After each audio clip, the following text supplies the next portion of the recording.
Existem palavras que se agarram à pele como um clima persistente.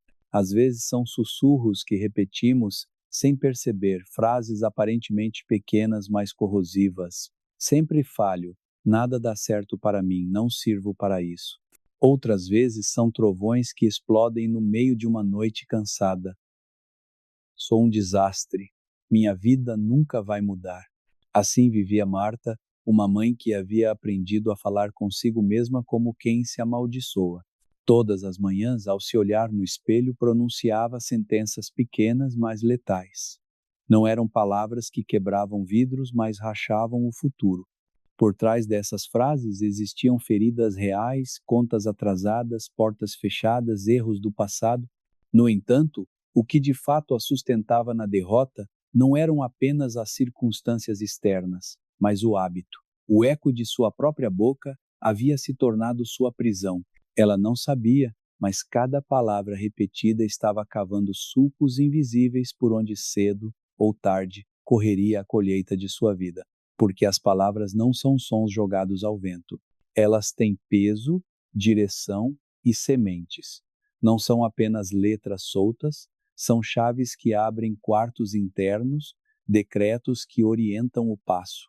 Desde o princípio, o universo aprendeu a gramática do Deus que fala. A Escritura diz: "E disse Deus, haja luz, e houve luz." Gênesis 1:3. Ele não ergueu paredes com ferramentas, não soldou galáxias com fogo humano. Ele falou, e tudo foi. Essa é a primeira lição da história. A realidade obedece à voz do Criador. E se fomos feitos à sua imagem, não é estranho que nossa voz, quando alinhada à palavra dele, também carregue influência real sobre a forma como pensamos, sentimos e agimos. Marta desconhecia esse mistério. Ela apenas repetia o que sentia. Mas aqui está a verdade. O que se repete, se crê. E o que se crê, se vive. A Escritura expressa isso com contundente simplicidade. A morte e a vida estão no poder da língua. O que bem a utiliza, come do seu fruto. Provérbios 18:21. Isso significa que cada frase que sai da nossa boca planta algo. Às vezes planta espinhos, desânimo, cinismo, vitimismo. Outras vezes planta vinhas, esperança, fé, perseverança, e a terra do coração paciente faz seu trabalho. Germina, cresce, frutifica. Não se trata de mágica barata, nem de autoajuda superficial. Trata-se de uma lei espiritual e humana ao mesmo tempo. O que confessamos molda o que acreditamos, e o que acreditamos guia o que fazemos. Certa manhã, Marta mudou sua rotina por acidente. Atrasada para o trabalho, ao atravessar a rua, murmurou, quase sem pensar: "Hoje será um desastre." No semáforo, um idoso que vendia flores a ouviu e lhe disse com um sorriso desarmado: "Filha, não entregue sua boca à derrota. Há poder no que você diz." Marta quis seguir adiante, mas algo naquela frase a paralisou. Comprou uma flor, talvez por educação, talvez por vergonha, colocou-a na bolsa e continuou o caminho. Mas durante todo o dia, a frase daquele desconhecido pulsava dentro dela como uma porta pedindo para ser aberta. Naquela noite, em casa, acendeu uma pequena lâmpada e se lembrou de histórias que ouvira quando criança. Um profeta diante de um vale de ossos secos a quem Deus pediu que falasse vida, um mestre que acalmou uma tempestade apenas com sua voz. Pessoas curadas por uma palavra pronunciada com autoridade. E se não fosse superstição, e se realmente houvesse uma maneira diferente de usar a boca, não se tratava de fingir que estava tudo bem quando não estava, mas de alinhar sua voz a uma verdade mais alta que o cansaço. Ela decidiu tentar, mesmo com timidez, como quem aprende uma língua nova. Ao amanhecer, a velha tentação da liturgia de sempre chegou pontual. "Estou exausta, este dia será terrível." Ela parou, respirou fundo. Com a inexperiência de quem força uma chave enferrujada numa fechadura, disse em voz quase inaudível: "Este é o dia que o Senhor fez. Regozijar-me-ei e me alegrarei nele." Zarou não sentiu eletricidade atravessar o corpo, nem música épica soar ao fundo. Sentiu apenas uma leve resistência interna, como se uma porta enferrujada começasse a se mover pela primeira vez em anos. Nos dias seguintes, repetiu o exercício. Quando a ansiedade lhe sussurrava, você não vai conseguir. Ela respondia, tudo posso naquele que me fortalece. Filipenses 4:13. Quando a culpa a arrastava para o passado, dizia, se alguém está em Cristo, é nova criatura. As coisas velhas já passaram. 2 Coríntios 5:17. Não era negação, era formação, porque as palavras não apenas descrevem, elas dirigem. Ao ouvi-las repetidas vezes, o cérebro traça novas rotas, o coração aprende novos ritmos, as mãos tomam decisões que antes pareciam impossíveis. A transformação não chegou como um relâmpago, mas em pequenos amanheceres. Dias em que conscientemente deixava de se amaldiçoar e começava a abençoar o próprio caminho com a mesma boca que antes o havia obscurecido. Talvez pareça ingênuo, alguém poderia objetar. De que adianta falar diferente se minhas circunstâncias não mudam? Mas olhe com honestidade. Muitas de nossas circunstâncias são filhas de decisões cultivadas por anos, e quase sempre essas decisões foram precedidas por discursos internos. Ninguém se torna generoso dizendo para si mesmo, sou mesquinho e sempre serei. Ninguém corre uma maratona dizendo, desisto nos primeiros 100 metros. Antes de qualquer conquista externa, existe um vocabulário interno que a prepara ou a impede. Por isso, não basta apenas pensar coisas bonitas. É preciso declarar. A oração cristã não é apenas um pensamento silencioso lançado ao vazio, mas uma conversa viva com um Deus que ouve e responde. Jesus não apenas pensou a cura, ele a pronunciou. Não apenas contemplou o vento, ele o repreendeu. No reino, a voz é instrumento de fé. Voltemos a Marta. Em sua empresa havia uma reunião que ela temia. Sempre entrava encolhida, quase pedindo desculpas por existir. Dessa vez, ao abrir a pasta, sentiu que o velho roteiro queria voltar. Vão te humilhar. Ela não discutiu com o medo, substituiu-o, murmurou baixinho, Deus não me deu espírito de covardia, mas de poder, amor e domínio próprio. 2 Timóteo 1:7. E falou com clareza, sem exagerar, sem mascarar, não se transformou em outra pessoa da noite para o dia, mas percebeu algo mais valioso que um milagre instantâneo, o começo de um novo caminho. Descobriu que sua boca podia ser leme e não âncora. Agora, permita-me falar com você. Que clima você tem permitido que suas palavras criem em sua casa, em sua mente, em seu trabalho? Qual é a trilha sonora do seu interior? Se cada frase é uma semente, o que você tem semeado no campo de seus filhos, de seu casamento, de seus projetos? Você não pode controlar todas as tempestades externas, mas pode decidir se sua boca será janela de vento gelado ou de fogo que aquece a alma. Aprenda a distinguir entre o que você sente e o que o Senhor declarou. Não se trata de reprimir emoções, mas de não entregar a elas o microfone principal. Experimente algo simples. Durante 7 dias, todas as manhãs, antes que o cansaço dite o roteiro, pronuncie uma bênção sobre sua jornada. Hoje caminho na graça de Deus. Tenho sabedoria para cada decisão. Minha boca constrói, não destrói. Quando a frustração tentar morder você, responda com escritura viva, não como amuleto, mas como verdade internalizada. À noite, revise onde a queixa comandou a conversa, onde você conseguiu mudar o tom. Escreva uma frase de gratidão, mesmo pequena, porque a gratidão é o idioma dos céus, a queixa, o dialeto dos desertos longos. Nada disso promete uma vida sem dores. A fé bíblica não nega a escuridão, acende lâmpadas, mas há uma diferença profunda entre atravessar vales sombrios com a boca enchendo o ar de morte ou atravessá-los confessando vida. No primeiro caso, suas palavras se subordinam ao medo. No segundo, subordinam-se a Deus. Marta ainda tropeça em alguns dias. Há manhãs em que a tristeza chega primeiro, mas ela aprendeu um segredo: não entrega sua voz. Sabe que sua boca pode abençoar ou amaldiçoar, edificar ou derrubar. E ela decidiu edificar. Em sua bolsa, ao lado das chaves e da carteira, guarda um cartão com 3 frases que repete sempre que a alma tenta escapar para o velho costume. Não são fórmulas mágicas, são pactos diários. Cada vez que as pronuncia, sente o coração lembrar o seu lar. Talvez para você, hoje, baste uma decisão pequena: retirar do seu vocabulário uma sentença de morte e substituir lá por uma promessa de vida. É uma semente mínima, sim, mas sementes plantadas em terra boa, regadas com constância, quebram até pedras. Desde os primeiros versículos da Escritura, Deus nos revela um princípio que atravessa tempo e cultura. As palavras criam realidades.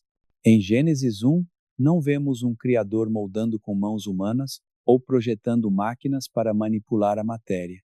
Vemos um Deus que fala: haja luz, e houve luz. Produza a terra seres viventes, e eles apareceram.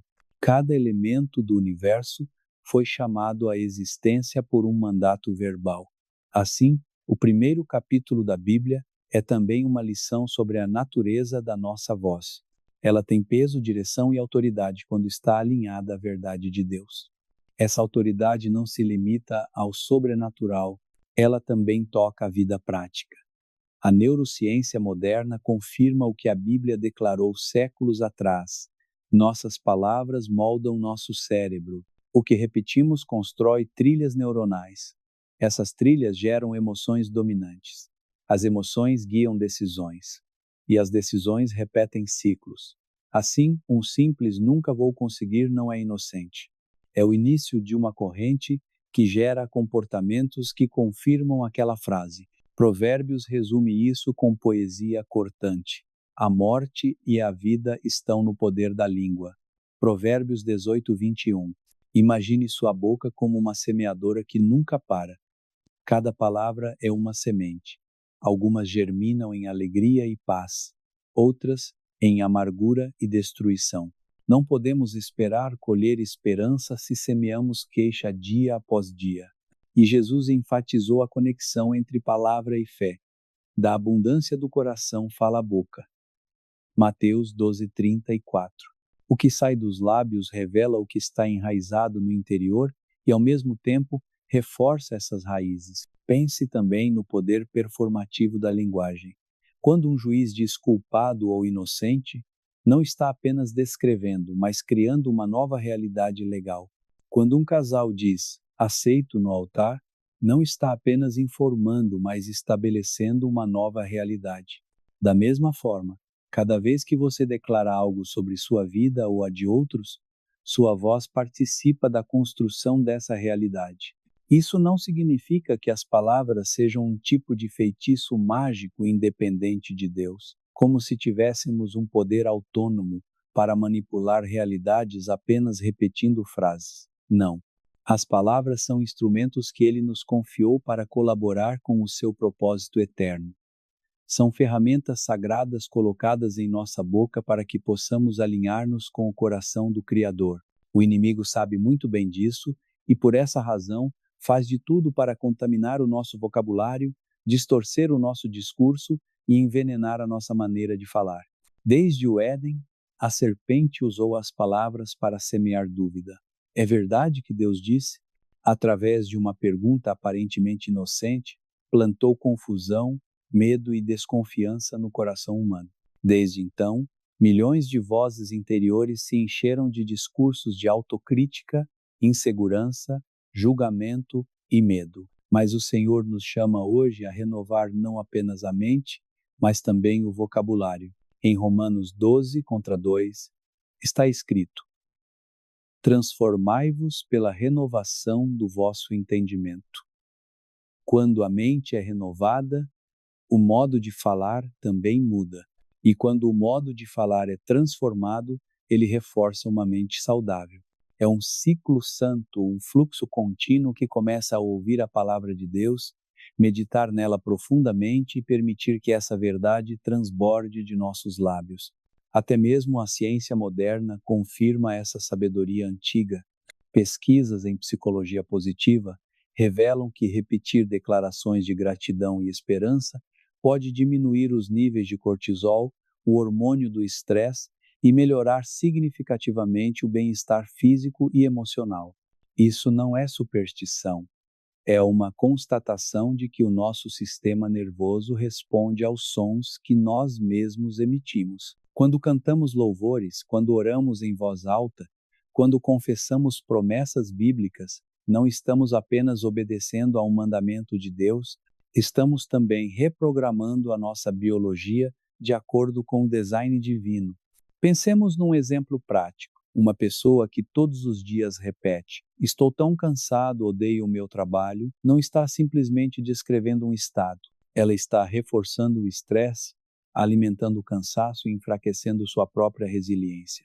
Mas se essa mesma pessoa, mesmo no meio do cansaço, decidir declarar: "A alegria do Senhor é a minha força", Neemias 8:10, então ela estará plantando energia espiritual. Com constância, essa semente mudará sua percepção, renovará seu ânimo e lhe dará forças sobrenaturais para enfrentar os desafios. Talvez as circunstâncias não mudem de imediato, mas o espírito dentro dela será fortalecido e reagirá de forma diferente. Jesus demonstrou esse princípio de maneira sublime, quando a tempestade ameaçava o barco, em Marcos 4:39, ele não ofereceu uma análise meteorológica, nem um discurso racional.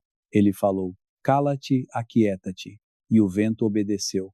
Quando Lázaro estava morto há 4 dias, Jesus não apenas pensou em ressuscitá-lo, ele usou a sua voz: "Lázaro, vem para fora", e a morte não pôde resistir ao som dessa ordem. Se o Filho de Deus usou a sua boca para manifestar o poder do Pai, quanto mais nós precisamos aprender a usar as nossas palavras como instrumentos de fé, obediência e autoridade espiritual. Entretanto, usar a linguagem de maneira santa não significa repetir versículos de memória como quem recita um mantra. É muito mais profundo do que isso. É um ato de alinhamento interno. O coração precisa crer, a mente precisa se submeter e então a boca declara. A confissão só é poderosa quando nasce de uma relação viva com Cristo. O apóstolo Tiago compara a língua com um pequeno leme que dirige um imenso navio. Embora seja pequena, ela define o rumo da embarcação. Assim também, as tuas palavras diárias ditas no trânsito, em casa, no trabalho, nas redes sociais, são lemes que movem a tua vida numa direção concreta. Por isso quero te propor um exercício simples, mas revelador. Escute o teu diálogo interno durante um dia inteiro. Anote as frases que mais se repetem dentro de você. Pergunte-se: essas palavras refletem o medo que o mundo planta ou a esperança que o Evangelho oferece? Estão semeando fé ou dúvida? Estão construindo pontes ou levantando muralhas? Esse inventário vai revelar por que certas áreas da tua vida parecem travadas ou estagnadas. Porque a semente que você tem plantado com sua boca não pode dar outro fruto senão aquele que você vem semeando. A boa notícia é que Deus deseja te oferecer um vocabulário novo. O Espírito Santo é quem nos ensina a orar, quem nos lembra das Escrituras, quem transforma o nosso interior e, como consequência, renova também o nosso falar. Ele pode treinar a nossa língua para que ela se torne um canal de bênção. Filipenses 4:8 nos exorta: tudo o que é verdadeiro, tudo o que é honesto, tudo o que é justo, tudo o que é puro, nisso pensai. E o que pensamos, inevitavelmente terminamos falando. Ou seja, encher a mente da palavra de Deus é encher a boca de verdades que edificam. A vida cristã não é um jogo de repetições mecânicas, não é uma tentativa de pronunciar fórmulas mágicas. É uma caminhada de relacionamento íntimo com aquele que é a palavra encarnada. Quando declaramos as promessas de Deus, não estamos tentando manipulá-lo, mas nos alinhando ao seu caráter e à sua vontade. Assim como Marta, a mulher de nossa história, começou a mudar o futuro ao mudar o discurso, você também pode experimentar uma revolução espiritual a partir da sua boca. Tudo começa com uma consciência simples, mas poderosa. A tua boca é uma porta. Ela pode abrir espaço para o reino de Deus ou dar acesso ao medo, à incredulidade e à desesperança. Em resumo, as palavras são poderosas porque refletem o que cremos e, ao mesmo tempo, reforçam o que cremos. Elas são sementes que inevitavelmente darão frutos para o bem ou para o mal. Neste caminho de fé, vamos aprender a plantar palavras de vida, a silenciar a linguagem de morte e a permitir que a voz de Deus seja a melodia que dirige os nossos passos, porque não fomos criados para repetir ecos de medo, mas para profetizar esperança sobre a nossa casa, sobre a nossa cidade e sobre o nosso destino. Há uma diferença sagrada entre repetir frases vazias e declarar em fé aquilo que Deus já disse. Não se trata de psicologia positiva superficial, tampouco de autoajuda barata. Trata-se de tomar as promessas eternas do Senhor e alinhá-las à nossa boca. Quando pronunciamos a palavra de Deus crendo em seu caráter, estamos nos unindo ao poder que sustenta o universo. Jesus foi claro em Marcos 11, 23. Se alguém disser a este monte, ergue-te e lança-te no mar, e não duvidar no seu coração, mas crer que se fará o que diz, tudo o que disser será feito. Veja que o destaque não está apenas em crer, mas também em dizer. A fé bíblica é expressa, pronunciada e materializada em palavras que mudam atmosferas. O profeta Ezequiel viveu uma cena inesquecível que ilustra esse princípio com força arrebatadora.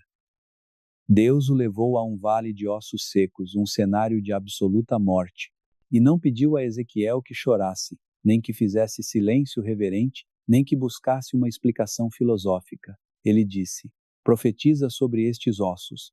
Ezequiel obedeceu, e enquanto falava, os ossos começaram a se juntar, nervos apareceram, carne os cobriu, pele os revestiu, e finalmente o Espírito soprou vida.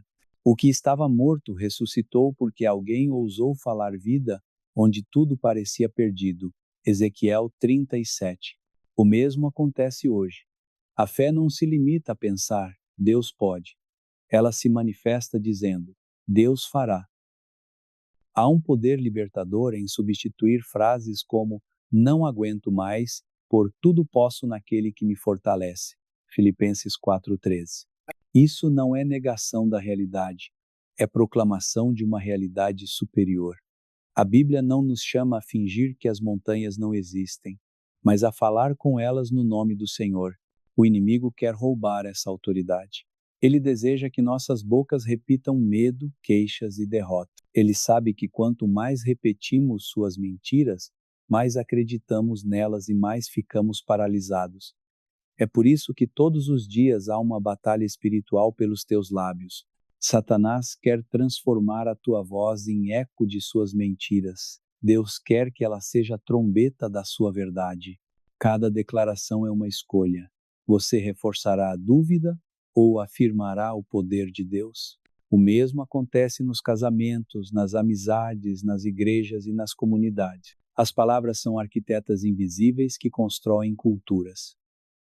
A psicologia moderna apenas descobriu o que a Bíblia já nos ensinava há milhares de anos. Crianças que crescem ouvindo afirmações de amor, confiança e bênção desenvolvem maior resiliência emocional. Seus cérebros, literalmente, são moldados e estruturados para acreditar que podem enfrentar desafios. Isso não é apenas ciência, é o próprio design divino de Deus. Ele falou para criar e nos criou à sua imagem e semelhança, para que também tivéssemos poder criativo em nossas palavras. Faça um exercício prático durante uma semana. Preste atenção em cada frase que você pronuncia. Sobre Deus, sobre si mesmo e sobre os outros. Pergunte-se: estou semeando vida ou morte? Se você identificar padrões de crítica, autodesprezo ou murmuração, não se condene. Troque-os por verdades bíblicas. Por exemplo, em vez de dizer não consigo, declare: tudo posso naquele que me fortalece. Filipenses 4:13. Em vez de murmurar, Deus não me ouve, proclame: o Senhor inclina o seu ouvido para mim. Salmo 116. E em vez de insultar alguém, escolha abençoar. Que o Senhor te dê paz. Essa mudança não é automática. É uma disciplina espiritual. Tiago compara a língua a um pequeno fogo que pode incendiar toda uma floresta. Controlá-la exige ajuda divina. É por isso que precisamos do Espírito Santo. Ele nos guia a calar quando devemos, a falar quando é necessário e a transformar nossa boca em uma fonte de bênção. O objetivo é nos tornarmos pessoas cuja voz seja reflexo do céu. Que quando você falar de Deus, inspire reverência. Que quando falar de si mesmo, reflita sua identidade em Cristo. E que, quando falar dos outros, seja um canal de graça. Suas palavras têm poder para mudar ambientes. Uma oração pode trazer paz a um coração ansioso. Uma frase de fé pode acender esperança em um quarto de hospital. Uma bênção declarada em sua casa pode abrir portas que você jamais imaginaria. Lembre-se, cada palavra é uma semente. Pergunte-se hoje: que tipo de colheita quero ver em minha vida daqui a 5 anos? Se deseja ver paz, semeie palavras de paz. Se almeja prosperidade espiritual, declare promessas de provisão. Se sonha com filhos fortes na fé, fale com eles como guerreiros do reino desde agora. Nunca subestime o poder da sua boca. O que você semear hoje, colherá amanhã. Falar palavras de fé não significa negar a realidade, mas reconhecer uma realidade superior. O que Deus disse é mais firme e eterno do que aquilo que nossos olhos veem. A Bíblia está repleta de histórias em que o povo de Deus escolheu proclamar promessas em vez de murmurações, e essa escolha mudou destinos inteiros. Um dos exemplos mais claros é o de Abraão. Ele recebeu uma promessa impossível. Seria pai de multidões, mesmo quando seu corpo já estava envelhecido e Sara havia passado da idade de conceber.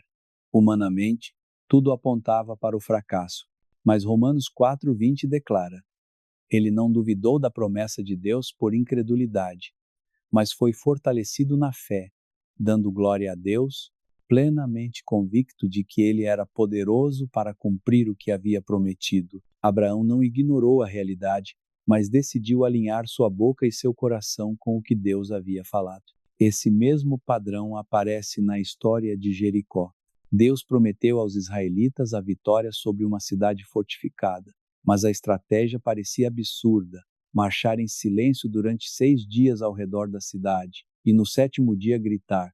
Aquele silêncio era uma disciplina espiritual, evitar palavras de dúvida ou medo. Quando chegou o momento de gritar, os muros desmoronaram. Josué 6. Às vezes o maior ato de fé não é falar mais, mas guardar silêncio até que Deus diga: agora. As palavras têm tanto poder para edificar quanto para sabotar. Por isso o povo de Israel precisou aprender a obedecer à voz de Deus antes de usar a sua própria voz. Jesus também nos ensinou esse princípio no deserto. Diante de cada tentação, não deu explicações filosóficas nem raciocínios humanos. Ele simplesmente disse: está escrito. Essa pequena frase carregava o peso do céu. Jesus nos mostrou que as promessas de Deus são armas de guerra espiritual e não meros enfeites religiosos. Cada vez que pronunciamos as Escrituras, não apenas recordamos a verdade, mas liberamos essa verdade no ambiente espiritual. Assim o inimigo é derrotado, não pelas emoções, mas pela palavra viva, declarada com autoridade. Viver debaixo das promessas significa desenvolver uma disciplina diária. Ouvir a voz de Deus, crer nela, confessá-la e agir segundo ela. Tiago 1:22 nos exorta: sede cumpridores da palavra, e não somente ouvintes. Falar fé sem praticá-la é como plantar sementes em solo seco. Mas quando suas ações confirmam suas palavras, o solo é regado e a semente germina. A fé bíblica não é passiva, é ativa, prática e corajosa. Por isso, deixo para você um exercício espiritual em 4 passos para alinhar sua vida às promessas de Deus. Ouvir. Separe um tempo todos os dias para ler a palavra. Não se trata apenas de informação, mas de comunhão. Pergunte ao Espírito Santo: o que o Senhor quer me dizer hoje? E sublinhe versículos que toquem o seu coração. Crer, medite nesses versículos até que penetrem em seu coração. Como Romanos 10:17 afirma, a fé vem pelo ouvir, e o ouvir pela palavra de Deus. Declarar. Pronuncie essas promessas em voz alta. Faça isso com reverência, mas também com convicção.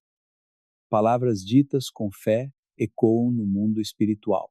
Agir, viva de acordo com o que declarou. Transforme confissões em atitudes. A fé se torna completa quando a palavra falada é confirmada pela vida vivida. Suas palavras são flechas que abrem caminho no mundo espiritual. Não basta apenas declarar, é preciso agir, dar passos concretos que confirmem o que você disse. Se você proclama provisão, viva com generosidade.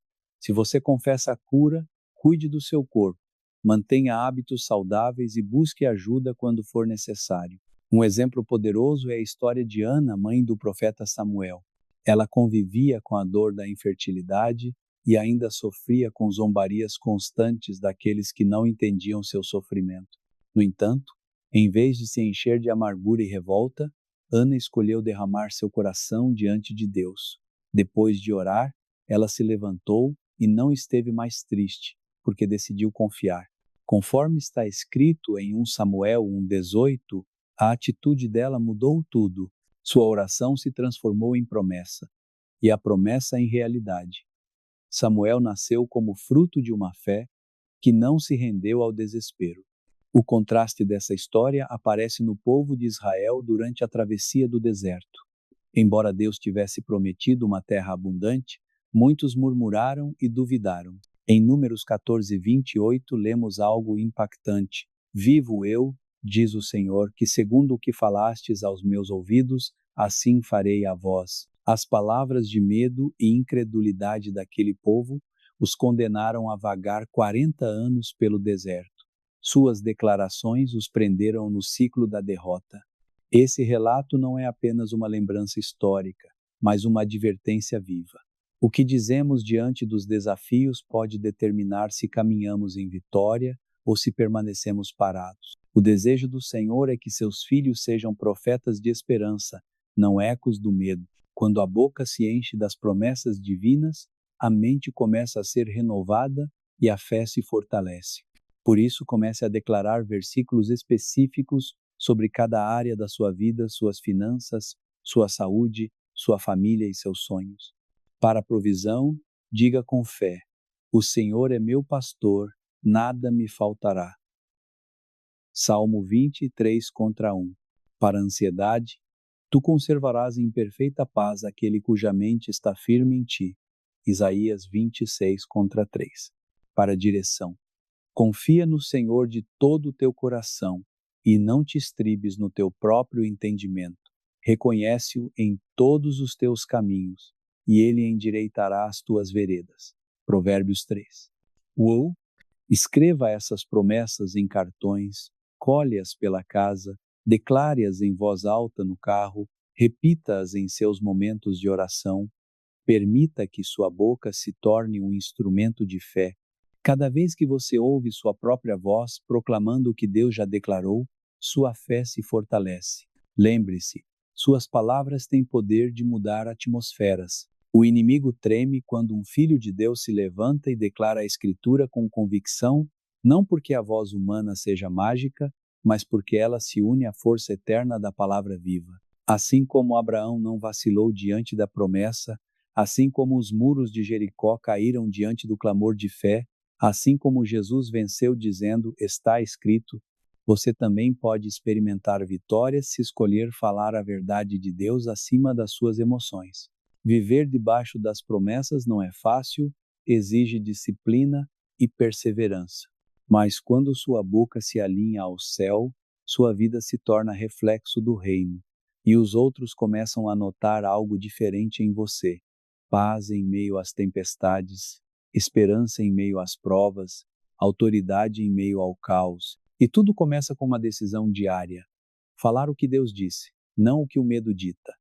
Os pensamentos são sementes invisíveis que caem no coração e as palavras são a água que as faz germinar.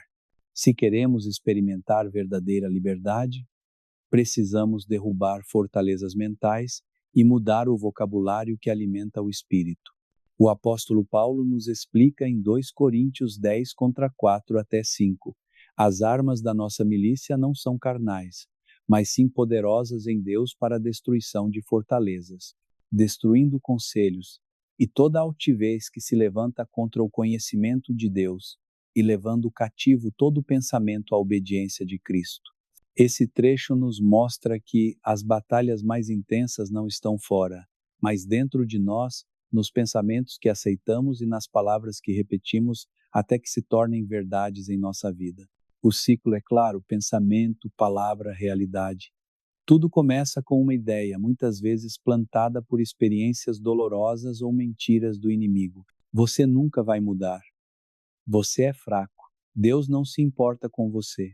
Essas sementes malignas, quando regadas pelas nossas próprias palavras, podem se transformar em prisões internas. Mas quando substituímos cada mentira pela palavra de Deus e declaramos em fé, a verdade começa a reger nosso coração, quebrando cadeias e inaugurando novos caminhos. Essa ideia se repete no coração até se transformar em um diálogo interno. Passamos a falar conosco mesmos como se essas frases fossem verdades absolutas, fatos comprovados. Com o tempo, essas palavras começam a moldar nossas emoções, influenciam nossas decisões e, finalmente, criam uma realidade que parece confirmar o ciclo. Assim, alguém que constantemente repete: "Nunca serei livre", acabará vivendo como se a liberdade fosse impossível, ainda que Cristo já a tenha comprado com seu sangue. O povo de Israel no deserto é um retrato perfeito desse padrão. Apesar de terem testemunhado o Mar Vermelho se abrir diante de seus olhos, o maná cair do céu diariamente e a água brotar de uma rocha no meio da aridez, suas bocas estavam cheias de queixas. Eles diziam: "Teria sido melhor morrermos no Egito." Números 14, contra 2. Esse vocabulário incrédulo não apenas roubou a alegria, mas também impediu sua entrada imediata na terra prometida. Aquilo que deveria ser um percurso de dias se transformou em 40 anos de estagnação.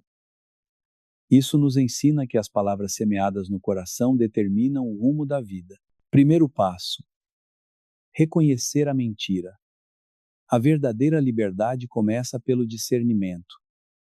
Não é possível destruir uma fortaleza que você nem sabe que existe.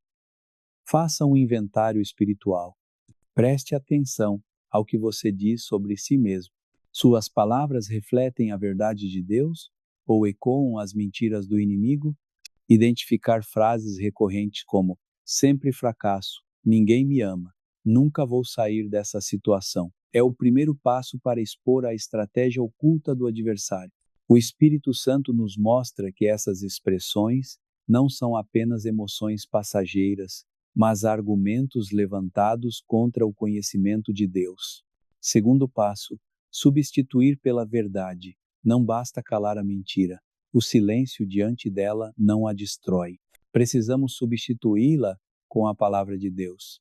Foi isso que Jesus nos ensinou no deserto. A cada tentação, ele respondeu com a frase poderosa: está escrito: "Quando a mentira tentar sussurrar, Deus te esqueceu." Declara Isaías 49, 16. "Eis que nas palmas das minhas mãos eu te tenho gravado." Quando o medo tentar gritar, "você não é suficiente", proclame Filipenses 4:13.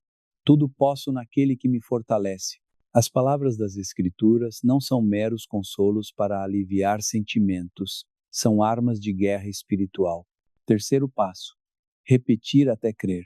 Romanos 10:17 nos lembra: a fé vem pelo ouvir. A transformação exige repetição. No início, declarar a palavra pode soar artificial, como uma chave dura tentando girar em uma fechadura enferrujada. Mas cada vez que você proclama a verdade, novas conexões espirituais e mentais são reforçadas. Com o tempo, aquilo que parecia distante passa a habitar o coração. O que antes era apenas uma declaração externa se torna identidade interna. A neurociência confirma esse princípio bíblico.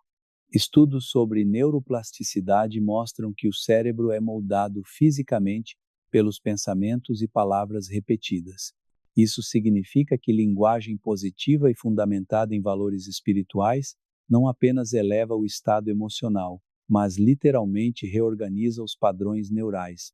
Assim, a ordem bíblica de renovar a mente não é simbólica, é real e científica. Cada versículo proclamado é como um martelo que derruba muralhas internas erguidas por anos de mentira. A história de Pedro é um exemplo vivo dessa renovação. Em um momento de medo, ele negou a Jesus 3 vezes. Suas palavras foram a sentença.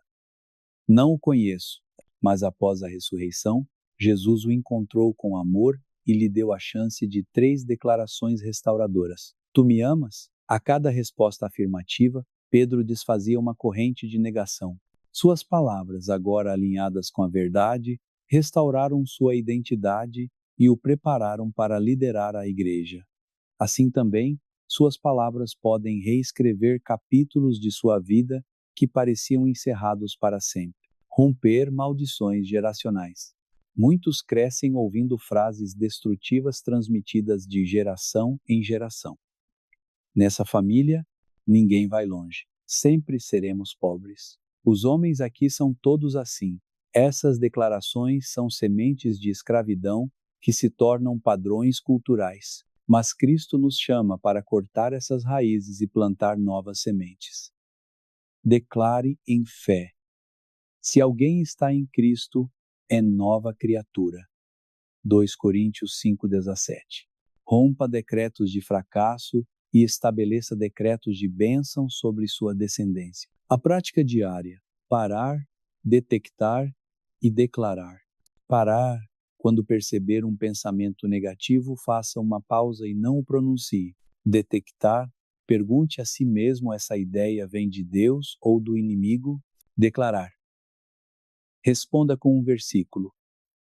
Falar a palavra em voz alta é como acender uma lâmpada em um quarto escuro. As trevas não resistem.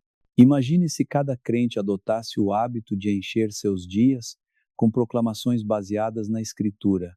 As conversas mudariam, os lares seriam marcados por paz e até mesmo as cidades sentiriam a esperança se espalhar, não porque as circunstâncias se tornaram perfeitas, mas porque o céu começou a governar através de nossas bocas. Você pode começar hoje a substituir a narrativa do medo pelo vocabulário da fé. Não espere se sentir forte para falar vida. É falar vida que vai te tornar forte. Cada palavra de bênção que você libera é uma semente que Deus usa para transformar sua mente, sua família e até seu futuro. Como diz Provérbios 18, 21. A morte e a vida estão no poder da língua. O que bem a utiliza come do seu fruto. Que as suas palavras sejam vinhedos de esperança e não desertos de desespero. A fé não é apenas acreditar, é agir de acordo com aquilo em que se crê. Muitos cristãos ficam presos em um ciclo onde oram, confessam promessas, mas não dão passos práticos em direção a elas. Tiago 2,17 é direto. Assim também a fé, se não tiver obras, é morta em si mesma. Palavras de vitória são essenciais, mas sem ação se tornam apenas barulho vazio. A fé bíblica sempre gera movimento. Veja o exemplo de Abraão. Deus prometeu a ele uma terra e descendência, mas para herdar precisou sair de sua terra sem mapa nem garantias visíveis. Hebreus 11:8 declara: pela fé, Abraão, sendo chamado, obedeceu, saindo para um lugar que havia de receber por herança, e saiu sem saber para onde ia. Ele não apenas acreditou de boca, mas fez as malas, caminhou e viveu como se a promessa já fosse realidade. Pedro também nos ensina sobre fé ativa. Em meio à tempestade, Jesus o chamou para andar sobre as águas. Pedro poderia ter dito: eu creio que tu podes me sustentar. Mas nada teria acontecido. O milagre começou quando ele deu o primeiro passo fora do barco. Mateus 14, 29. Ainda que tenha vacilado ao olhar para o vento, sua coragem permanece como um dos maiores atos de fé registrados nas Escrituras. O mesmo vemos na mulher que sofria de fluxo de sangue por 12 anos. Marcos 5, 25 até 34. Ela não se limitou a acreditar que Jesus tinha poder. Ela se empurrou pela multidão até tocar em seu manto. Esse ato de fé ativou seu milagre. Jesus lhe disse: Filha, a tua fé te salvou. Sua fé não foi passiva. Foi uma fé que arriscou, rompeu barreiras culturais e sociais para alcançar a cura. Esse é o princípio da obediência ativa, o elo entre a promessa e o milagre. Em cada milagre bíblico, Deus fez o impossível, mas esperou que o homem fizesse o possível. O Mar Vermelho se abriu, mas Moisés teve que levantar a vara e o povo teve que atravessar. As muralhas de Jericó caíram, mas Israel precisou marchar 7 dias em obediência. Lázaro ressuscitou, mas Jesus ordenou às pessoas que removessem a pedra. Deus sempre faz o sobrenatural, mas espera que cooperemos com passos de fé. Muitas vezes, esperamos que o céu se mova enquanto permanecemos imóveis. Oramos: Senhor, abre portas, mas não temos coragem de bater em nenhuma fechadura. Dizemos: Deus vai me dar um novo emprego, mas não enviamos currículos nem buscamos desenvolver novas habilidades. A fé verdadeira é essa parceria entre o divino e o humano. É proclamar a promessa e caminhar em direção a ela. É falar vida e agir como quem já a possui. É escolher alinhar os lábios e os passos com a verdade eterna de Deus. Quando isso acontece, o céu se manifesta na terra através de você. Confessamos muitas vezes: o Senhor restaurará meu casamento, mas ao mesmo tempo continuamos alimentando atitudes destrutivas que minam o próprio relacionamento que desejamos restaurar. Isso mostra que a fé autêntica não é apenas uma declaração verbal, mas um compromisso profundo que se manifesta em escolhas práticas. Fé verdadeira exige mudança de hábitos, exige perdão mesmo quando dói, exige dar passos concretos mesmo quando o coração treme. A fé que permanece apenas nas palavras é incompleta. A fé bíblica é sempre acompanhada de obras que provam a confiança depositada em Deus. Podemos compreender isso através de 3 níveis de ação prática da fé. O primeiro nível é formado pelos pequenos passos de obediência. Às vezes, o maior ato de fé que alguém pode realizar não é algo grandioso ou espetacular, mas simplesmente levantar-se pela manhã, orar mesmo sem sentir vontade, ou decidir ir à igreja depois de semanas de frieza espiritual e apatia. Esses gestos aparentemente simples são sementes que revelam diante do céu que confiamos em Deus mesmo nas pequenas coisas. São movimentos discretos, mas que carregam o peso da perseverança e do compromisso. O segundo nível envolve sacrifícios que desafiam nossa zona de conforto. Pedro deixou suas redes, seu sustento diário, sua fonte de segurança. Mateus deixou a mesa de impostos, sua profissão estável e até lucrativa. Ambos tomaram decisões radicais que revelaram sua fé em ação. Seguir a Cristo sempre implicará em renúncia. Não se trata apenas de abrir mão de objetos ou ocupações, mas de abandonar as correntes invisíveis que nos prendem: o orgulho, a ambição descontrolada, os vícios, os relacionamentos que nos afastam de Deus. A fé se manifesta quando soltamos o que nos prende para segurar o que o céu nos oferece. O terceiro nível é o dos atos proféticos, que são passos de fé ousados e aparentemente ilógicos aos olhos humanos. É quando declaramos com palavras e gestos o que Deus fará, mesmo quando os sinais externos parecem apontar o contrário. É como Noé, que construiu uma arca num tempo em que não havia sequer nuvens de chuva no horizonte. Hebreus 11:7 nos lembra que sua fé não foi silenciosa, mas visível, concreta, uma pregação viva durante anos. Esse tipo de ação não é mera superstição, mas uma declaração pública de confiança absoluta no caráter de Deus. Como ativar, então, a fé no cotidiano? A resposta é simples e ao mesmo tempo desafiadora. Se você proclama provisão, seja generoso com aquilo que já possui, mesmo que pareça pouco. Se você declara cura, cuide do seu corpo, siga o tratamento médico e confie em meio ao processo. Se você confessa restauração em suas relações, dê o primeiro passo para se reconciliar, ainda que tema a rejeição. Se você acredita que Deus tem um ministério para a sua vida, comece servindo onde você está, em tarefas simples, anônimas, mas que revelam fidelidade. A fé não precisa ver o fim do caminho para caminhar. Ela precisa apenas acreditar que o próximo passo será sustentado pelo Senhor. É assim que Deus lidou com Abraão. Ele não lhe deu um mapa detalhado, não revelou todo o caminho. Apenas disse: sai da tua terra. E Abraão saiu. A lógica humana exige garantias, mas a fé exige obediência. Muitas vezes não veremos o panorama completo, mas, se obedecermos, perceberemos que o Senhor abre as portas no momento exato em que damos o passo. O mundo, entretanto, chama esse tipo de fé de loucura. Construir uma arca sem nuvens no céu? Insensato. Gritar diante de muralhas intransponíveis esperando que elas caiam? Irracional. Semear em tempos de escassez, quando o natural seria guardar? Absurdo. Orar pelo enfermo terminal, quando os médicos já não podem fazer nada? Inútil, mas é exatamente esse tipo de fé que move o coração de Deus. Hebreus 11 está repleto de heróis que não foram conhecidos por títulos ou conquistas humanas, mas por passos de fé que desafiaram a lógica.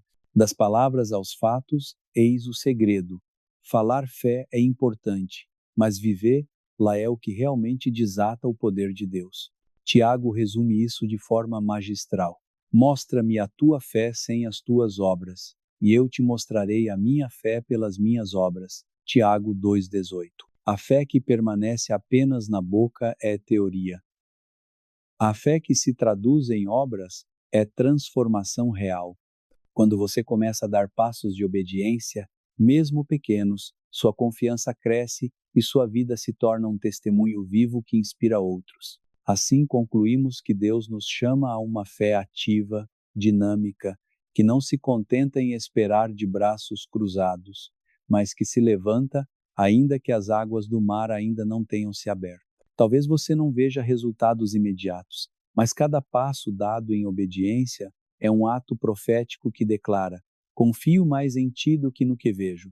Foi assim que Pedro caminhou sobre as águas e Abraão deixou sua terra natal.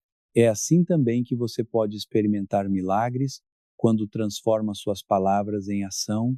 A fé não é um conceito abstrato, mas um estilo de vida. Falar palavras de vida não pode ser um evento isolado, restrito a um culto ou a um momento de emoção. Precisa se tornar um hábito diário, um ritmo constante.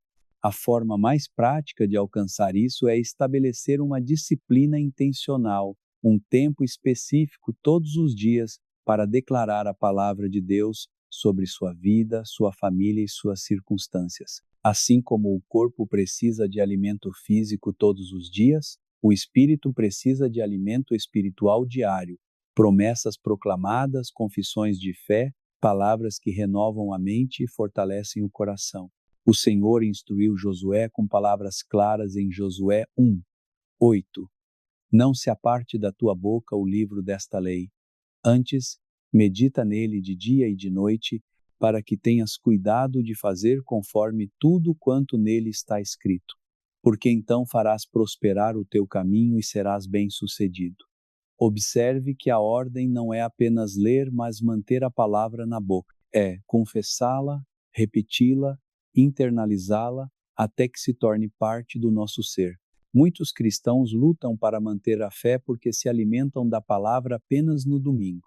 Porém, aquilo que repetimos diariamente molda nossa identidade de forma mais profunda do que imaginamos. É por isso que eu proponho um plano simples chamado 7 dias, 7 áreas. Cada dia da semana é dedicado a proclamar verdades bíblicas específicas sobre uma área da vida: identidade, família, provisão, saúde, propósito, comunidade e descanso.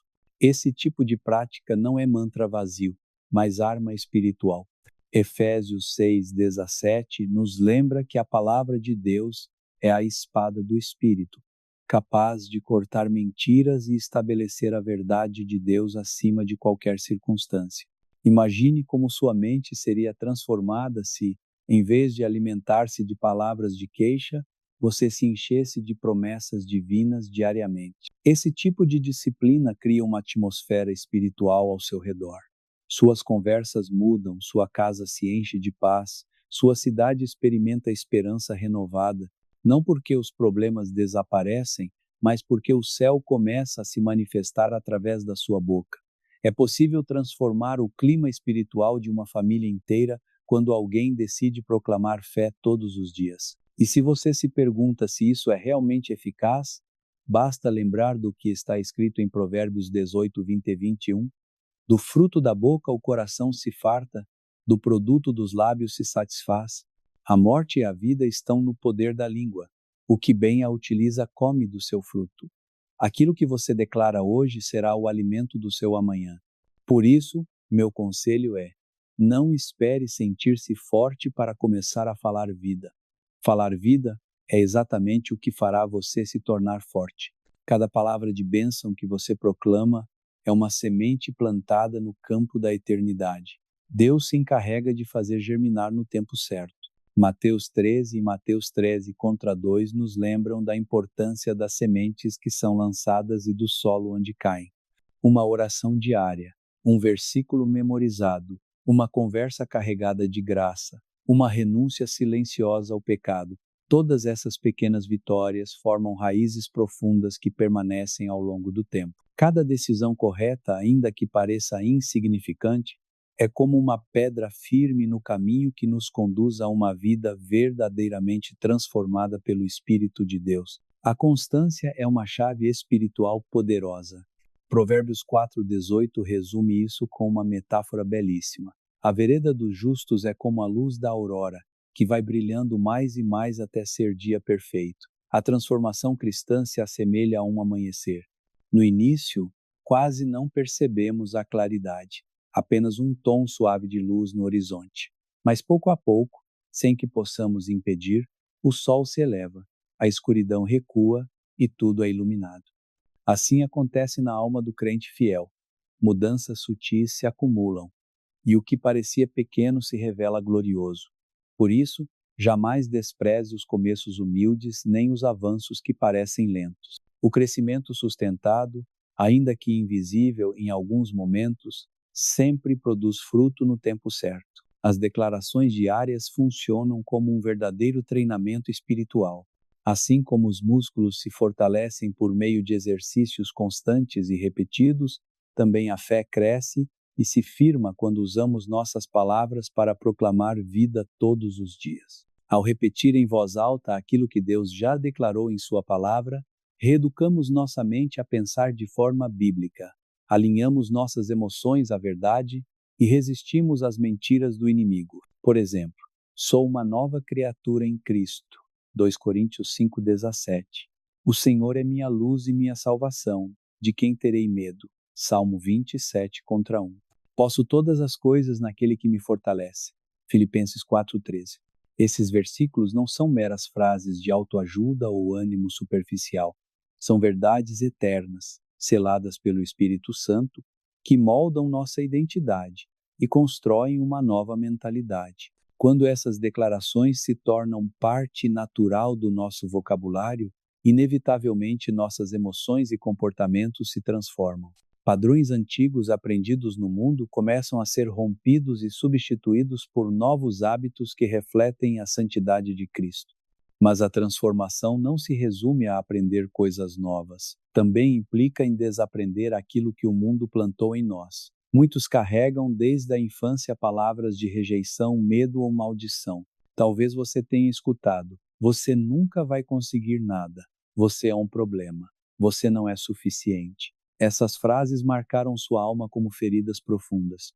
No entanto, Cristo veio para dar-nos um novo nome e escrever uma nova história sobre nós. Cada vez que declaramos a palavra, substituímos etiquetas de derrota por verdades divinas. Você é escolhido, você é amado, você é livre. A adoração também é uma ferramenta essencial de mudança. Ela não se limita ao ato de cantar durante um culto. É um estilo de vida que direciona constantemente o nosso olhar para Deus. Algo poderoso acontece quando usamos nossa boca não para murmurar ou reclamar, mas para exaltar o Senhor. Atos 16:25 nos relata que Paulo e Silas, mesmo injustamente encarcerados, escolheram louvar e cantar hinos à meia-noite. O resultado foi sobrenatural. As correntes se romperam, não apenas fisicamente, mas também espiritualmente. A adoração tem o poder de transformar ambientes e corações, porque nos recorda que Deus é maior do que qualquer prisão, seja ela visível ou invisível. Não há transformação verdadeira sem perseverança em meio às provas. O apóstolo Pedro compara as dificuldades ao fogo que purifica o ouro, 1 Pedro 1:7. A fé cresce e se fortalece quando continuamos declarando a bondade de Deus, mesmo sem ver resultados imediatos. Cada prova torna-se uma oportunidade para desenvolver raízes mais profundas, adquirir paciência e refinar nossa esperança. O objetivo final de toda transformação é refletir a imagem de Cristo. 2 Coríntios 3:18 afirma que somos transformados de glória em glória, à medida que contemplamos o Senhor. Cada etapa do processo nos aproxima mais do seu caráter. Humildade, amor, compaixão, coragem.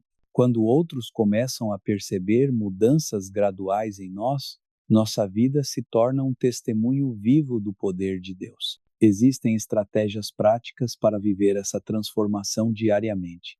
O primeiro passo é separar tempo com Deus todos os dias, não como uma obrigação mecânica, mas como alimento essencial para a alma.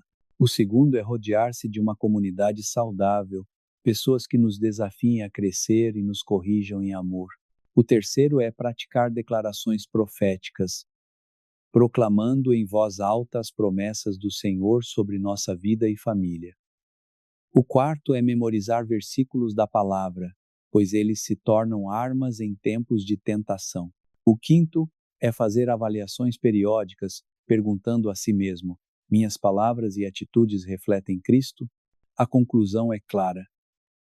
Transformação não é um destino final a ser alcançado, mas uma jornada diária ao lado do Espírito Santo. Tudo começa com uma decisão prática: alinhar o nosso vocabulário à palavra de Deus. Aquilo que confessamos diariamente constrói o nosso futuro. Por isso, semeie esperança, perseverança e fé em suas conversas. Declare que você é filho do Rei, que seu propósito é maior que qualquer dor e que sua vida é terra fértil para milagres. Se você aprender a perseverar nessa prática diária, um dia olhará para trás e reconhecerá o quanto o Senhor o conduziu. Talvez o processo tenha parecido lento, mas foi real e consistente. Esse testemunho será luz para muitos outros que desejam experimentar a mesma liberdade. Ser marcado por Deus não significa carregar uma marca física ou um sinal visível no corpo, mas sim manifestar evidências de que o Espírito Santo transformou sua vida. É viver de tal maneira que, mesmo sem muitas palavras, os outros possam ver claramente que você pertence a Cristo. Na Bíblia, homens e mulheres usados pelo Senhor sempre carregavam marcas inconfundíveis. Uma fé que desafiava a lógica, uma paixão ardente pela verdade, um amor sobrenatural e uma coragem inabalável diante da perseguição. Hoje essas marcas continuam vivas, e reconhecê-las é essencial para caminharmos no chamado divino. Podemos destacar 7 sinais claros de que uma pessoa foi separada por Deus para o seu propósito. O primeiro é a fome pela verdade. Quando Deus chama alguém, ele desperta uma sede insaciável de conhecer. Ló. As filosofias humanas já não satisfazem, nem as opiniões populares. Surge um desejo profundo de mergulhar na palavra. Jeremias 15:16 descreve bem isso. Achadas as tuas palavras, logo as comi, e a tua palavra foi para mim o gozo e a alegria do meu coração. A prática recomendada é simples: dedique pelo menos 15 minutos por dia à leitura e meditação das Escrituras, anote em um diário e pergunte-se: o que Deus está me revelando hoje?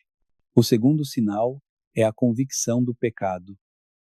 Um dos maiores frutos da obra do Espírito é o arrependimento genuíno. Aquilo que antes justificávamos, agora pesa em nossa consciência. João 16:8 afirma que o Espírito convenceria o mundo do pecado. Essa convicção não nos destrói, mas nos leva de volta ao abraço do Pai.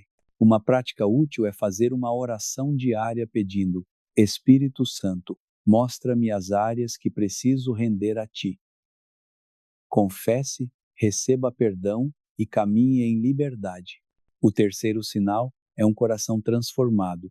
Ezequiel 36:26 promete: dar-vos-ei coração novo e porei dentro de vós espírito novo. Quando alguém é marcado por Deus, seus desejos se alteram. O que antes parecia atrativo, agora soa vazio. O que antes era ignorado, agora desperta paixão. O caráter passa a refletir a imagem de Cristo. Um exercício prático é manter um registro mensal de como você reage diante de situações difíceis. Se perceber mais paciência, compaixão e domínio próprio, isso é evidência de transformação. O quarto sinal é a paixão pela oração. O coração tocado por Deus anseia por sua presença, e a oração deixa de ser um fardo ou uma formalidade, tornando-se oxigênio espiritual, como declarou Davi. Assim como o servo anseia pelas águas, assim a minha alma anseia por ti, ó Deus. Salmo 42:1. Estabeleça momentos específicos de oração ao acordar, ao meio-dia e antes de dormir. Mesmo 5 minutos de conexão sincera valem mais do que horas sem foco. O quinto sinal é o chamado para servir. Quem é alcançado por Deus não vive apenas para si. Encontra alegria em lavar os pés, em ajudar sem esperar aplausos. Jesus ensinou: quem quiser tornar-se grande entre vós, será esse o que vos sirva. Mateus 20:26. Busque uma forma semanal de serviço. Visitar enfermos, ajudar um vizinho, apoiar sua igreja. Seu propósito floresce quando suas mãos se ocupam em abençoar outros. O sexto sinal é a paz sobrenatural. Filipenses 4 fala da paz de Deus que excede todo entendimento. Essa paz não depende de contas bancárias equilibradas nem de diagnósticos médicos favoráveis, mas da certeza de que nossa vida está nas mãos do Rei do Universo. As pessoas ao seu redor notarão que você já não reage da mesma forma ao estresse. Quando sentir ansiedade, faça uma pausa, respire e declare: o Senhor é meu pastor, nada me faltará. Repita até que seu espírito se alinhe a essa verdade. O sétimo sinal é o desejo ardente de compartilhar o Evangelho. Jeremias confessou: havia no meu coração como um fogo ardente.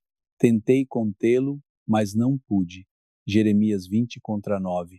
Não se trata de obrigação religiosa, mas de amor transbordante pelos perdidos. Ore semanalmente por uma pessoa específica que ainda não conhece a Cristo e busque oportunidades simples de demonstrar o amor de Deus a ela. Cultivar essas marcas exige disciplina. Você pode seguir um plano de 30 dias com passos práticos. Reservar 20 minutos diários para oração, 10 para falar e 10 para ouvir em silêncio. Ler um capítulo por dia, começando pelo Evangelho de João. Jejuar de palavras negativas, substituindo-as por gratidão. Escolher uma forma de serviço semanal. Manter um diário espiritual para registrar orações respondidas e lutas vencidas. Cercar-se de irmãos que o incentivem e praticar um evangelismo intencional, pedindo direção antes de cada encontro. Ser marcado por Deus não significa ser perfeito nem isento de provações. Significa carregar o selo do Espírito Santo como garantia da herança eterna, e Efésios 1:13-14, essa marca invisível é mais poderosa que qualquer rótulo imposto pelo mundo. Se você reconhece esses sinais em sua vida, abrace-os e aprofunde-os. E se sente que ainda não os percebe claramente, não se desespere. Peça ao Espírito Santo que desperte em você uma fome renovada por sua presença. No fim, o maior testemunho de estar marcado por Deus será uma vida que aponta para Cristo em tudo: palavras, ações e amor ao próximo. Na busca por respostas e direção, muitos, em vez de voltarem-se ao Criador, acabam sendo seduzidos por caminhos alternativos que parecem inofensivos à primeira vista, mas que na verdade são portais abertos para o engano espiritual. Astrologia, leitura de tarô, cristais energéticos, meditação oriental, reiki, invocação de espíritos e rituais de cura espiritual que não têm absolutamente nada a ver com a palavra de Deus, estão se tornando cada vez mais comuns. O problema é que essas práticas não são apenas distrações. Elas conectam pessoas diretamente com forças ocultas e demoníacas, que trabalham silenciosamente para aprisionar a mente e o coração. Deuteronômio 18:10-12 é claríssimo ao proibir a consulta a adivinhos, médiuns espíritas ou qualquer tipo de feitiçaria.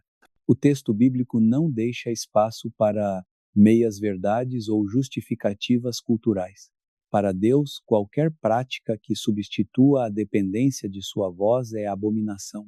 Ainda que pareçam inofensivas, como ler o horóscopo só por curiosidade, na verdade são portas espirituais abertas ao inimigo. Um exemplo real: certa mulher cristã começou a ler horóscopos apenas por diversão. No início parecia algo trivial, uma curiosidade inocente. Porém, com o tempo, ela se viu cada vez mais dependente daquelas previsões. Antes de tomar decisões importantes, consultava os signos e não mais a oração. Aos poucos, perdeu a paz interior, desenvolveu um medo constante do futuro e ficou presa em ciclos de ansiedade. Sua liberdade só veio quando ela, com arrependimento sincero, renunciou a essas práticas e voltou a confiar plenamente na palavra e na direção do Espírito Santo. Vivemos hoje em um mundo impregnado de ideologias anticristãs. A cultura moderna promove o relativismo moral com frases que parecem belas, mas escondem armadilhas. Cada um tem a sua verdade. Siga seu coração. Você não precisa de Deus para ser feliz. Essas ideias, embora travestidas de progresso, são na verdade mentiras antigas recicladas. Romanos 1 descreve detalhadamente como a humanidade rejeita o conhecimento de Deus e acaba escravizada por seus próprios desejos. Por isso, como crentes, precisamos desenvolver discernimento espiritual e não aceitar cegamente tudo o que a cultura promove. Além das ideologias, existem ambientes espiritualmente carregados de trevas, bares, boates, centros de ocultismo e até mesmo lares onde predominam violência, ódio e ressentimento carregam uma atmosfera densa. Esses lugares não apenas afetam nossas emoções, mas podem se tornar portas abertas para influências espirituais malignas. O livro de Atos 19 narra que os primeiros cristãos queimavam objetos ligados a práticas ocultistas. Eles entendiam que não eram apenas coisas físicas, mas pontos de contato com o mundo espiritual. A pergunta então é: como fechar as portas ao inimigo? O primeiro passo é identificar e renunciar. Faça um inventário espiritual da sua vida. Pergunte ao Espírito Santo: há algo em mim, em minha casa ou em meus hábitos que dá espaço ao inimigo? Quando ele mostrar, renuncie em oração. O segundo passo é saturar a mente com a palavra. Filipenses 4:8 nos exorta a pensar em tudo o que é verdadeiro, justo, puro e amável. Isso significa substituir conteúdos que enfraquecem a fé por mensagens que a fortalecem. Louvor, adoração, leitura bíblica, sermões edificantes. Outro passo necessário é destruir fisicamente objetos de atadura espiritual. Se você possui amuletos, cartas de tarô, imagens usadas em práticas ocultas ou músicas carregadas de mensagens satânicas, livre-se deles. Queimá-los ou descartá-los não é superstição, é obediência a Deus e um ato simbólico de cortar vínculos com as trevas. Também é vital viver em comunidade cristã. Hebreus 10:25 nos lembra a não deixarmos de congregar, porque a vida cristã não foi projetada para ser vivida no isolamento. O apoio mútuo é essencial para permanecermos firmes. Da mesma forma, proteger o lar com oração é indispensável. Dedique momentos para orar em voz alta em cada cômodo da casa, proclame versículos e declare seu lar como território santo. Um testemunho poderoso ilustra isso. Pedro, um homem que havia praticado o espiritismo por anos, converteu-se a Cristo. Porém, mesmo após aceitar Jesus, continuava tendo pesadelos e sentia forte opressão espiritual em sua casa. Um pastor o visitou e pediu que revisasse os objetos que ainda possuía. Encontraram estatuetas e livros ocultistas guardados em prateleiras. Pedro então decidiu queimá-los, orou pedindo libertação e começou a encher sua casa com louvores e leitura da palavra. Em poucas semanas, a atmosfera do lar mudou completamente. Ele recuperou a paz e tornou-se líder de oração em sua igreja. Esse testemunho mostra que fechar portas espirituais não é opcional, é vital para viver em liberdade plena. Além disso, precisamos entender que somos templos do Espírito Santo. 1 Coríntios 6, 19 e 20 nos lembra que nosso corpo pertence a Deus e por isso devemos cuidar não apenas do que entra fisicamente como alimentos, mas também do que deixamos entrar na mente, nas emoções e no coração. Santidade não é um peso, é um escudo que nos protege das influências malignas. Quanto mais consagrado está o coração, mais blindado contra as trevas. A conclusão desta sessão é clara. O inimigo raramente se apresenta de forma grotesca ou assustadora. Ele prefere infiltrar-se de maneira sutil, disfarçando o mal como algo atraente, moderno ou inofensivo. Mas quando caminhamos em discernimento e enchamos nossa vida com a presença de Deus, a escuridão perde totalmente o seu poder. Filipenses 2,15 nos chama a ser luzeiros no mundo. Isso significa que, mesmo em ambientes carregados espiritualmente, nossa vida pode brilhar e iluminar outros. Onde entra a luz, as trevas não podem permanecer.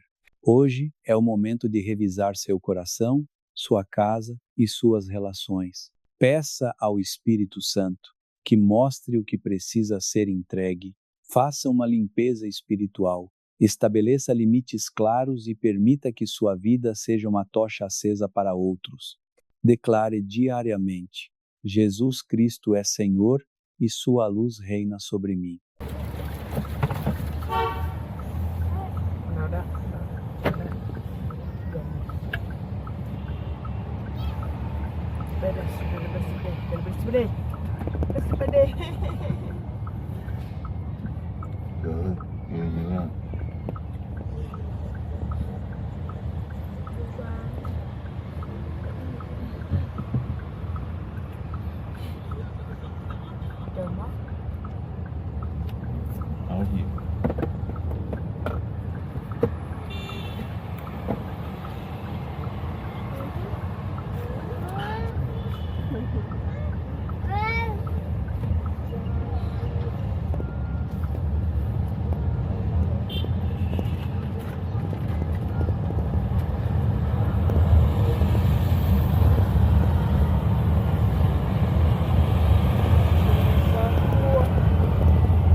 video 5 ngày được mấy video rồi. Dạ bón offline luôn rồi đó hả? Có thâm chưa? Chưa.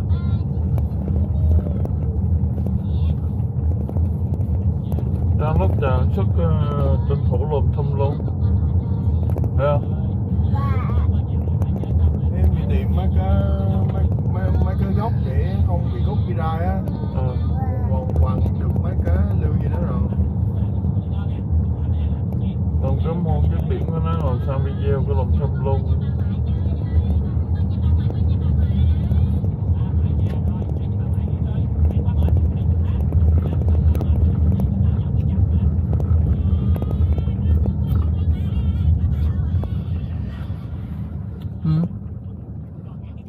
Không cái gì đó.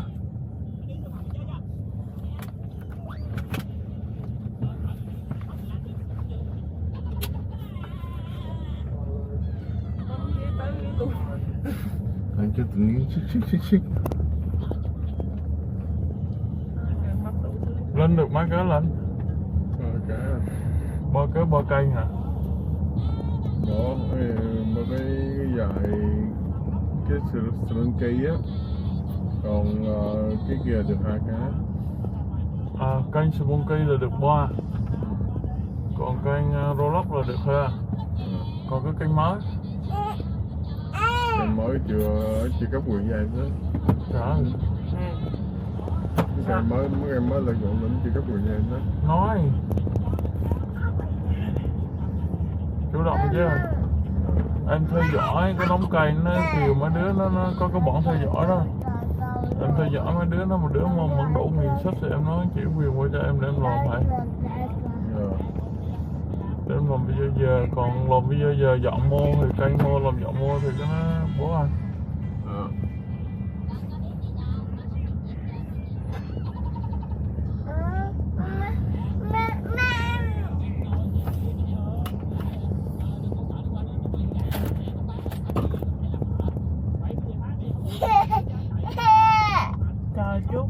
Sang là phone câu chuyện là xong rồi, xong phone rồi đúng không? Dạ, đợi sửa. Xong phone rồi bây giờ là đi tìm lộn gì biết không? Phone tìm audio. Gì nữa? Audio. Có phone tụi ảnh chưa? Như có cái đoạn phía dưới đó.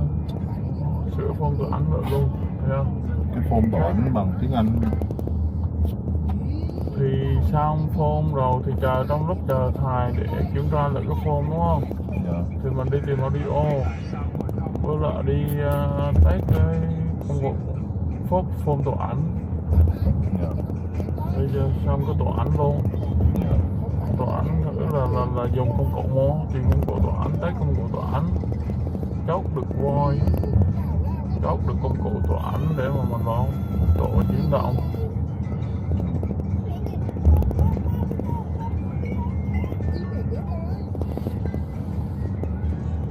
Công cụ chắc chơi V2 hoặc V3 Đúng rồi. Nếu mà để nữa thì tạo ảnh bằng Firefly luôn. Nó đồng bộ với nhau. Đúng rồi, tụi ảnh đồng rồi.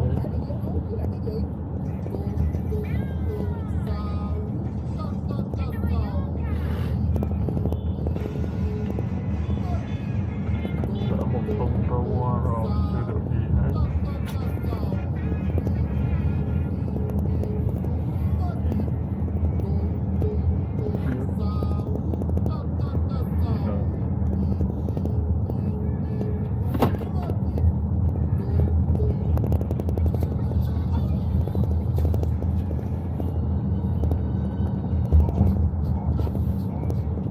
Chủ động sắp xếp công việc luôn.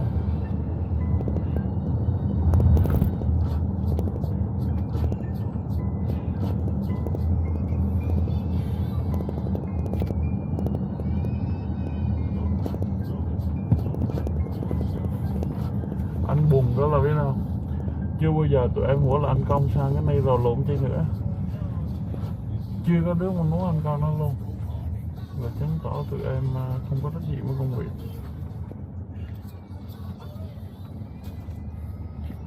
Anh vô việc sao cũng chẳng có phản hồi là cái nó đã xong hay chưa, hay là xong rồi anh công ơi luận chi nữa.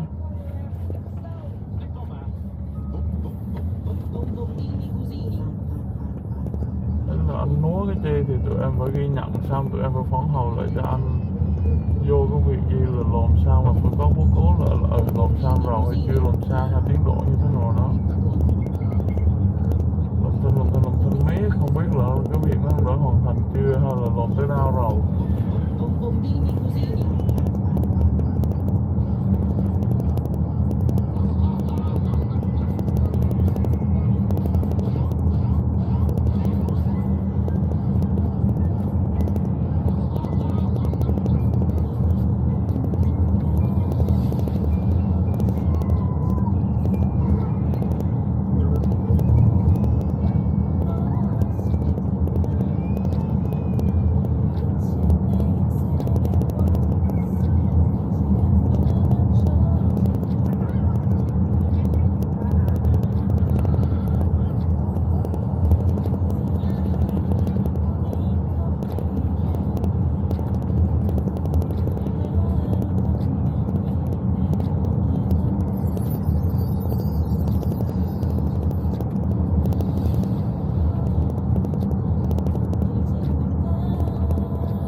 Thì những cái cảnh quay mình sẽ giữ lại, mình chỉ lấy cái hành động của nhân vật để mình dán thôi, ví dụ như khi đó mình chỉ có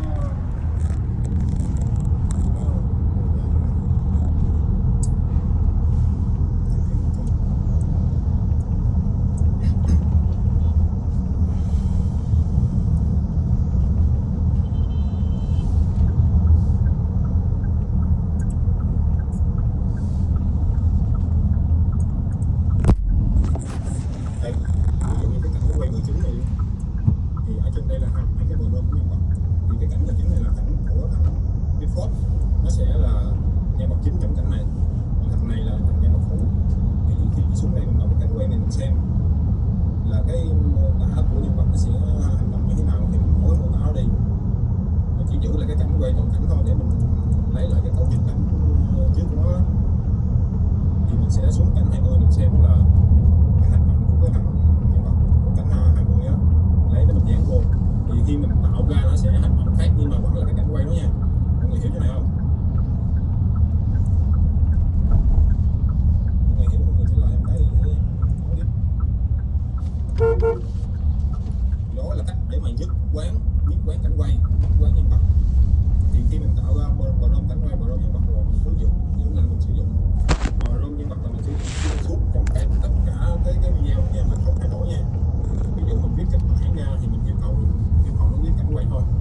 sẽ sửa đổi vào nhân vật của mình, cho nên là khi mình tạo ra nó sẽ bị sai. Còn ChatGPT nó thường là khoảng tới 10 cảnh là nó quên rồi, 10 cảnh là nó quên cái vào nhân vật rồi, cho nên là mình tạo khoảng 5 cảnh đi, mình làm xong mình phải nhắc lại mới nhớ, chứ không là nó đưa vào nó quên á. Còn không thì mọi người cứ kịch bản đó thôi, mình cứ giữ cái vào nhân vật đó, mình mỗi lần mình dán vô cái AI á, mình dán vào trước, mình dán cái vào trước, xong rồi mình mới lấy các từng cảnh quay mới mình dán vô mình tạo. Thì trong quá trình tạo mọi người để ý á, mỗi lần mọi người mà thay đổi một cái dự án trên cái phần mềm tạo video á thì nó sẽ có thay đổi một chút xíu, mà mọi người để ý cái phần đó để mà mỗi lần mình tạo mình xem là nó mới điều chỉnh được cái nhân vật nó giống.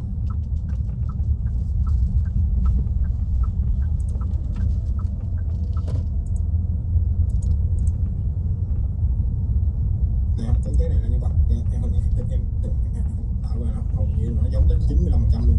Hôm nay mình đi vô rừng chơi nha, con có gì vui không nè? Để tìm cái dự án cũ.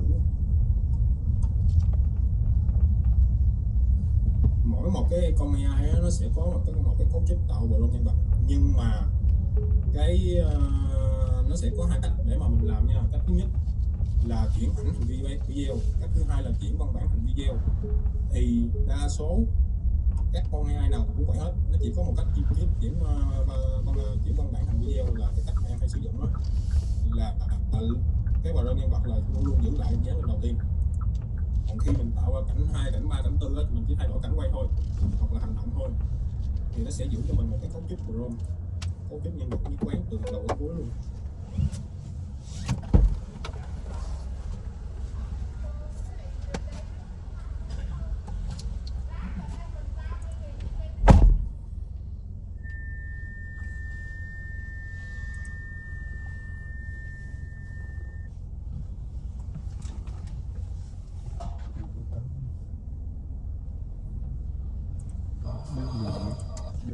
Để em cho mọi người xem cái nhân vật của em tạo ra. Ở trên đây là 3 cái của một cái bộ lông trước rồi 3 cái một bộ lông sau nha. Ở dưới đây là bộ lông trước nha.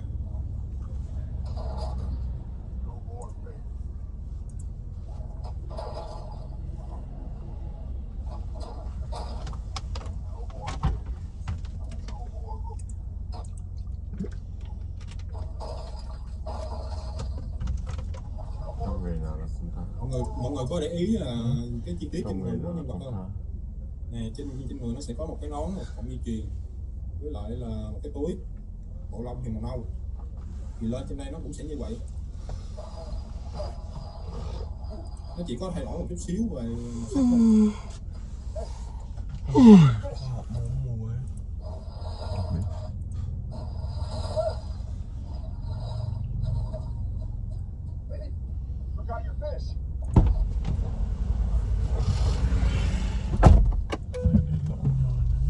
hiểu cái cách làm đó chưa? Coi hiểu cái cách làm đó chưa? Hiểu rồi Đăng ơi. Có nghĩa là mình tạo bộ lông nhân vật trước, xong rồi cái đó mình lưu lại. Bắt đầu mình chỉ đào tạo ChatGPT để nó viết kịch bản cho mình thôi. Thì mình luôn sử dụng lại cái bộ lông này, là bộ lông mình lưu lại từ đầu đến cuối. Là ví dụ như là cái bộ phim mới lên nó sẽ có 3 nhân vật thôi, thì mình lưu lại 3 nhân vật đó, mình sử dụng từ đầu đến cuối luôn. Nếu mà mình không thay đổi, mình chỉ thay đổi cái cảnh quay thôi. Nếu mọi người muốn cảnh quay nó giống nhau thì mình cứ 5 cảnh mình sử dụng 1 cảnh. Cái này là do mọi người đào tạo ChatGPT nha, tại vì mỗi cái nội dung kịch bản nó sẽ khác nhau, cho nên là mình đào tạo chứ cái này do mình đào tạo ChatGPT nữa, chứ còn đào lên nhân vật là cách đó là cách làm của em á. Cái cách này đã làm mà từ trước đến giờ là khi mà em làm là em tự test và em nhìn và em tạo ra chứ em không học của ai hết. Tại vì em có một số cái bộ lông mẫu của người ta em copy về, nhưng mà em không bao giờ em xem ngất vô à. Nó kêu vô đi một chuyện gì lấy cái mẫu của người ta phải có bông kia.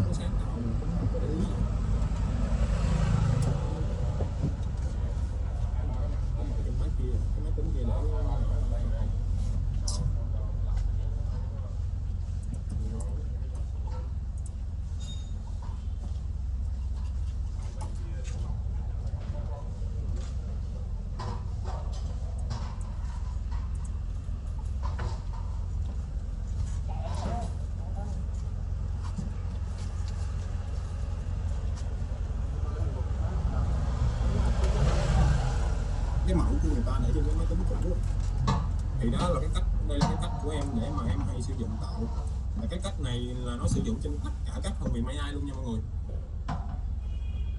Mỗi một con AI nó sẽ tạo ra một cái phong cách riêng, nó không có giống nhau đâu.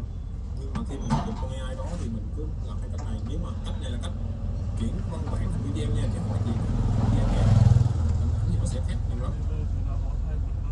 Nhưng mà bây giờ AI thì đa số mình sử dụng cái văn bản thành video thì nó sẽ mô tả được cái hay hơn so với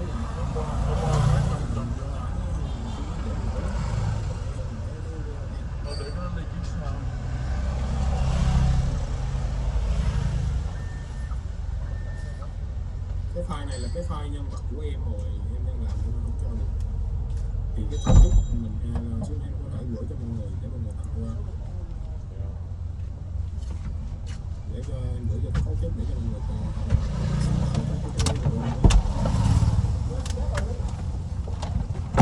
cái cấu trúc này.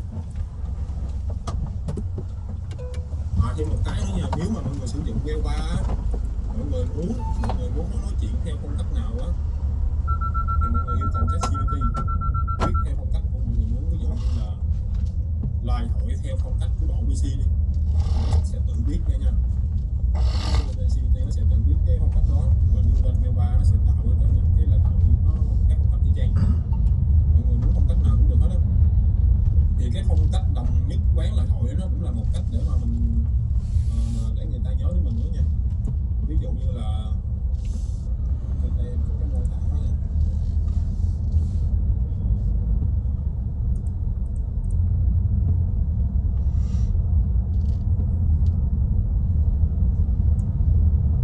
Cái này lời thoại là tiếng Việt Nam, lớn tiếng vui nhộn, thì thường em sử dụng tiếng như này nó nghe nó vui.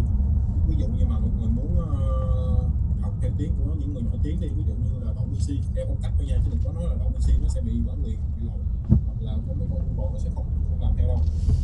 Mình sẽ kêu theo phong cách của Đậu PC, hoặc là phong cách miền gì đó, PC là miền gì, thì nó sẽ viết y chang như vậy, là người miền đó nói theo cái tiếng đó, nó lớn theo vậy. Còn không thì những cái người nổi tiếng khác như vậy, mình thích ai mình làm theo nó thì con ChatGPT nó sẽ tạo được, và con Web3 nó cũng sẽ làm được nha mọi người. Và kịch bản từ đầu đến cuối nó sẽ tạo ra cái lời thoại y chang như vậy luôn.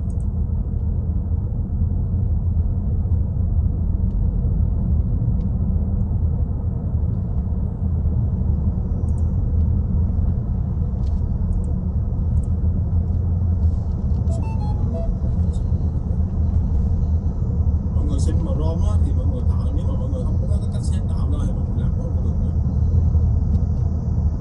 Bây giờ trước giờ em làm nhân vật của em tự sáng tạo không, mọi người cho thấy mọi người xem cái xem này của em làm thì không có lấy em của ai chứ. Mọi người thấy nó giống không? Nhân vật hầu như giống 90%. Cái prompt này là tự tạo hết. Có cái vết sẹo này nó hay bị lỗi, nhưng là do cái em làm biết sửa cái một cái sẹo nằm trái hay bên phải thôi, còn nó hầu như là nó còn giống nhau hết.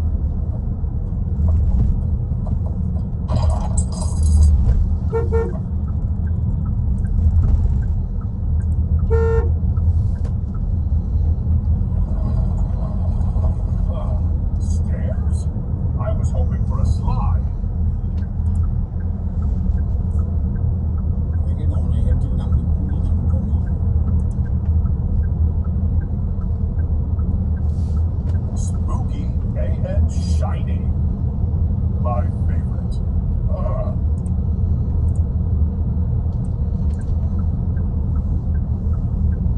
Có chứ, làm bằng kiếm tiền bình thường mà.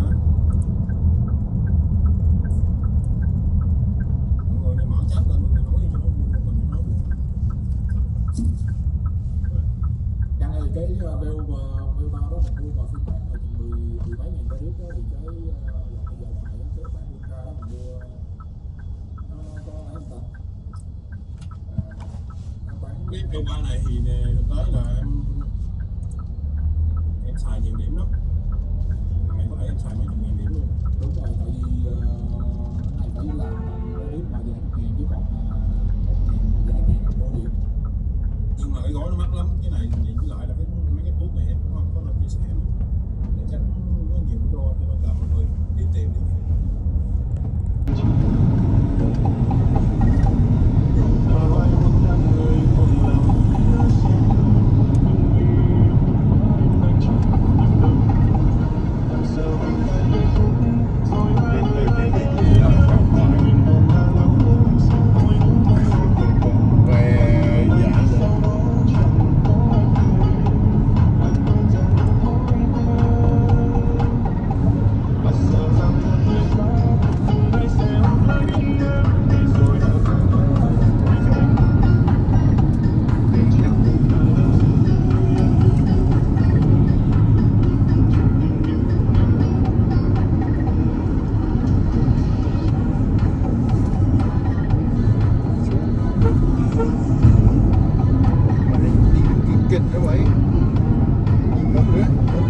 đi